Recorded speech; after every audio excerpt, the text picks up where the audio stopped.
A lot of sunscreens say they're reef safe, but are they actually?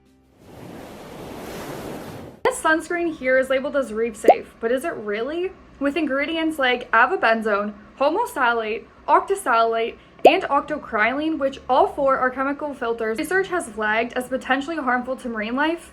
Is this really safe to put on at the beach? While it is oxybenzone and octinoxate free, those aren't the only chemical filters that matter. Reef safe is actually not a regulated term. Any brand can just put it on any product, and in fact most of them do. Reefs take up less than 1% of the ocean floor, and yet they support over 25% of all marine species, and they're disappearing.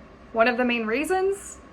Sunscreen. Estimated 6,000 to 14,000 tons of sunscreen washes off swimmers in reef environments every year, according to NOAA. The main research culprit is oxybenzone. A 2015 study found it could cause bleaching and DNA damage in coral larvae at concentrations equivalent to 1 drop per over 6.5 Olympic swimming pools. Hawaii was so concerned that they became the first state to ban it outright in 2021. But oxybenzone isn't the only problematic ingredient here, and leaving one out while keeping dozens of others in doesn't actually fix the issue. How do you actually read a sunscreen label and decide which sunscreen to buy at the store? Here's what matters. The active ingredients are listed separately. Those are the UV filters that are actually protecting you from the sun. Everything else is just texture, fragrances, preservatives, etc. This one's active ingredients are all chemical filters.